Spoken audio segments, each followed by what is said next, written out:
Daniel Harper never imagined that marrying Ananya Sharma would turn his quiet retirement into a nightmare that ended in blood, betrayal, and a courtroom filled with unanswered questions. The marriage appeared unexpected and confusing to those who observed it from the outside. A 60-year-old Canadian man, who had lived most of his life in routine and solitude, suddenly announced his marriage to a young Indian woman nearly 4 decades younger than him. The relationship had formed quickly through an online connection, growing intense within weeks. Friends and distant relatives were surprised by how fast legal documents were prepared and how little time was spent truly understanding one another. To the man, the marriage represented a second chance at happiness, companionship, and emotional warmth in the later years of his life. He believed he was rescuing himself from loneliness while offering her stability and opportunity. After her arrival in Canada, the couple settled into a quiet suburban neighborhood where little attention was paid to their private lives. At first, everything seemed peaceful. The woman appeared polite and respectful, carefully maintaining the image of a devoted wife. She followed routines without complaint and showed interest in learning about life in her new country. However, small details began to raise silent concerns. She avoided deep conversations about the future and showed little curiosity about building a shared life beyond legal responsibilities. Her enthusiasm appeared strongest when immigration paperwork or residency discussions were mentioned. The age difference became impossible to ignore. While the man imagined growing old together, the woman lived in a different emotional world, focused on mobility and independence. Neighbors noticed that the couple rarely interacted in public, and the warmth expected from newlyweds seemed absent. Despite these signs, the man dismissed his doubts, convincing himself that cultural differences explained the emotional distance. He chose belief over suspicion, unaware that the foundation of his marriage may already have been built on fragile and uncertain ground. Life inside the house slowly shifted from hopeful to uneasy. The man began noticing patterns that felt impossible to ignore. The woman spent long hours on her phone and laptop, often late into the night, deeply absorbed in online activity. She showed little interest in daily routines that normally bring couples closer, such as shared meals or simple conversations. Emotional warmth faded quickly, replaced by a quiet distance that filled every room. The home felt occupied but disconnected, as though two separate lives were unfolding under the same roof. Financial pressure soon followed. The woman frequently requested money for personal needs, certifications, and unexplained expenses linked to her future plans. Each request came with reassurance that everything would soon make sense. The man, wanting to maintain peace and believing patience would strengthen the marriage, complied without question. However, he noticed that gratitude was short-lived and affection rarely returned. Instead, her attention seemed fixed on deadlines, forms, and official letters rather than the relationship itself. As time passed, the man reviewed their immigration process more closely. He realized she was unusually knowledgeable about legal timelines and procedures, often correcting him or pushing urgency where none was required. Her focus felt professional rather than personal. Subtle inconsistencies emerged in her background stories, including details about past employment and family connections. These discrepancies lingered in his mind, growing heavier each day. Social isolation deepened his unease. Friends who visited sensed tension and soon stopped coming. The woman avoided social gatherings entirely, showing no interest in forming local connections. The man began to feel invisible in his own marriage, reduced to a role rather than a partner. Doubt crept in quietly, transforming small concerns into persistent worry. Though nothing had been proven, the sense that something was funda. Late one evening, while sorting through old files and recent immigration documents, the man stumbled upon information that changed everything. What began as a routine effort to organize paperwork turned into a disturbing discovery.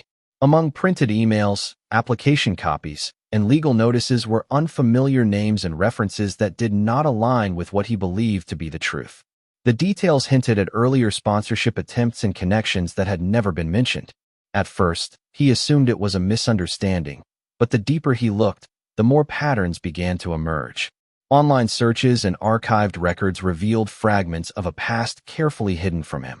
There were signs of previous relationships involving immigration benefits, each ending abruptly after legal milestones were reached.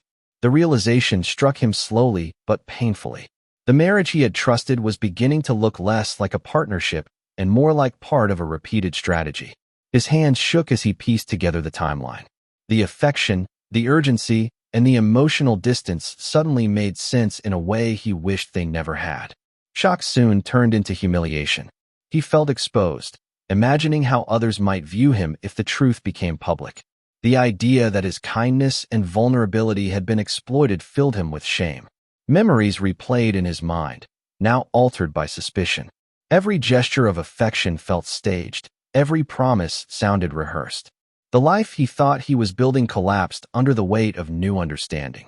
Instead of confronting reality with calm judgment, his thoughts spiraled.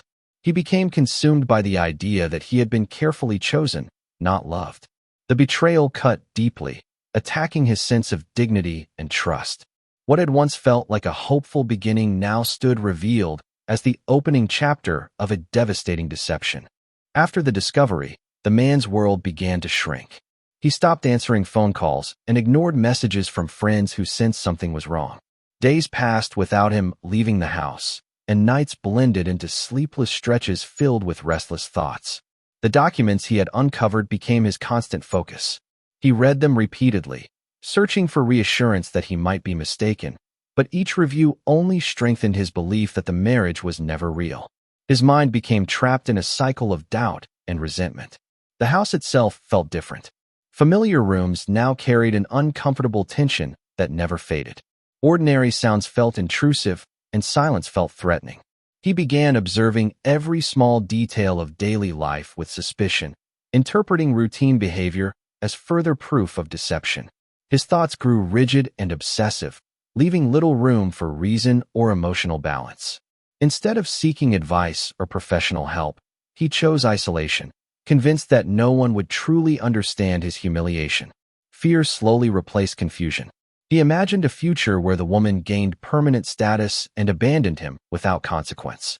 The idea of being left alone, publicly exposed as a victim of fraud, tormented him.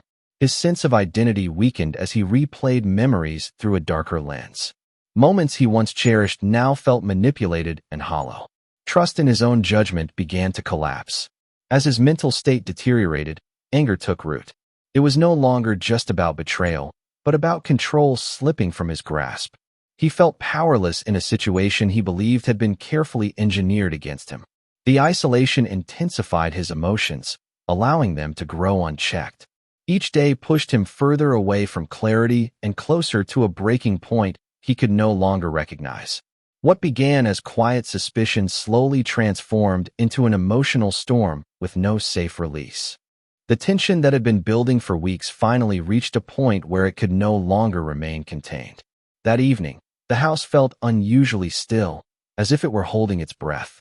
The man moved through familiar spaces with a heavy mind, weighed down by anger, fear, and exhaustion.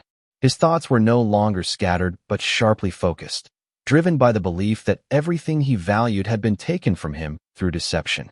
Each step he took felt deliberate, guided by emotions he no longer knew how to control. The pressure inside him intensified as memories, documents, and imagined futures collided in his mind. He felt trapped between public shame and private despair, convinced that there was no escape from humiliation. The sense of betrayal overwhelmed his ability to think rationally. In that moment, reason gave way to impulse. What followed happened quickly, fueled by rage and desperation rather than planning. The violence was sudden and irreversible, shattering the fragile boundary between thought and action. When it was over, the reality of what had occurred began to sink in. The man stood surrounded by silence that felt heavier than the chaos that had preceded it. His breathing slowed, and the rush of emotion drained away, replaced by a hollow awareness of consequence. The house, once a symbol of hope and renewal, had become the scene of an unforgivable act. Time seemed to pause as he grasped the permanence of his actions. There was no sense of relief, only a crushing realization that nothing could be undone. The future he feared had been replaced by one far darker. In that quiet aftermath, the man understood that a single moment of uncontrolled emotion had destroyed 2 lives forever, marking the end of any possibility of redemption or peace. The truth did not remain hidden for long.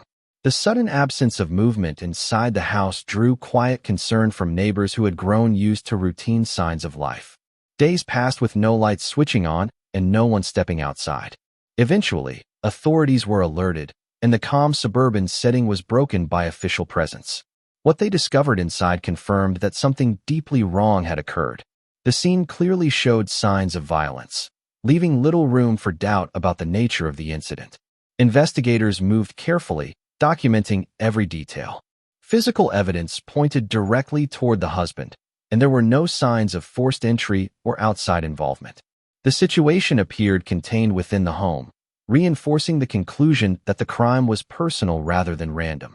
Immigration documents, financial records, and digital devices were collected, revealing the complex background of the relationship. What initially seemed like a private domestic tragedy began unfolding into a much larger story. As the investigation progressed, authorities reconstructed the timeline leading up to the crime. The emotional strain, the immigration process, and the financial dependency all became central to understanding the motive. The man did not attempt to flee or destroy evidence, a detail that further shaped the case. His behavior after the incident reflected shock rather than escape, suggesting that the act had not been carefully planned but driven by emotional collapse. News of the crime spread quickly, drawing intense public attention. Media outlets focused on the unusual age gap, the international marriage, and the immigration angle. Speculation filled headlines, and public opinion formed rapidly, often without full understanding. The victim's status as a young immigrant added another layer of sensitivity to the case. What had once been a quiet, unnoticed marriage now stood exposed under national scrutiny, transformed into a tragedy. The courtroom became the final stage where the hidden truths of the marriage were laid bare. As the trial began, the focus shifted from shock to accountability. Every piece of evidence collected during the investigation was carefully presented, building a clear picture of how the relationship had unraveled. Financial records, immigration paperwork, and digital history revealed the growing imbalance of power and trust within the marriage.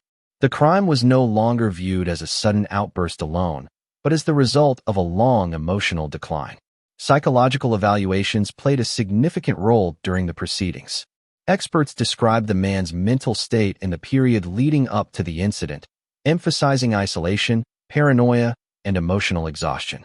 These findings were meant to explain his actions, not excuse them. The prosecution emphasized the permanence of the harm caused and the fact that no personal betrayal could justify taking a life. The defense attempted to portray a man who had lost his ability to reason under extreme emotional pressure. Public reaction remained divided throughout the trial. Some observers focused on the alleged immigration scam, believing the man had been manipulated beyond endurance. Others viewed the case as a clear example of abuse of control and entitlement, arguing that suspicion and jealousy had escalated into violence. The victim's vulnerability as a newcomer to the country became an important element of the narrative, reminding the court that she had been living far from her support system. As the trial progressed, the emotional weight grew heavier. Each session reinforced the reality that this was not just a legal case, but a story of two lives destroyed by deception, fear, and unchecked emotions. The court ultimately moved toward judgment, carrying the burden of deciding consequences that would resonate far beyond the walls of the courtroom. The courtroom became the final stage where the hidden truths of the marriage. The final judgment brought legal closure, but it did little to heal the damage left behind. One life had been permanently lost, and another had been reduced to a future defined by guilt and confinement. The courtroom emptied, yet the weight of the case lingered far beyond its walls. What had begun as a private marriage ended as a public tragedy, forcing uncomfortable conversations about trust, vulnerability, and power within relationships shaped by desperation and hope. The case left behind difficult lessons. It exposed how immigration systems can be manipulated and how emotional dependence can turn dangerous when mixed with fear and control. The warning signs had been present early on, but they were ignored in favor of belief and longing. Loneliness, when paired with unchecked expectations, had quietly fueled resentment. Instead of communication or intervention, silence and isolation allowed anger to grow without limits. Public attention slowly faded, but the consequences remained permanent. The victim's dreams of a new life ended abruptly, leaving unanswered questions about who she might have become. Her identity became tied to the crime rather than her ambitions or struggles. Meanwhile, the man's actions erased any sympathy he might have received. His inability to seek help or step away from obsession sealed his fate long before the verdict was delivered. In the end, there were no winners, no sense of justice that felt complete. The story stood as a reminder that deception and suspicion, when left to collide, can destroy everything in their path. It showed how quickly love can turn into control and how fear can overpower reason. What remained was a cautionary tale, urging awareness, patience, and accountability before emotions cross a line that can never be undone.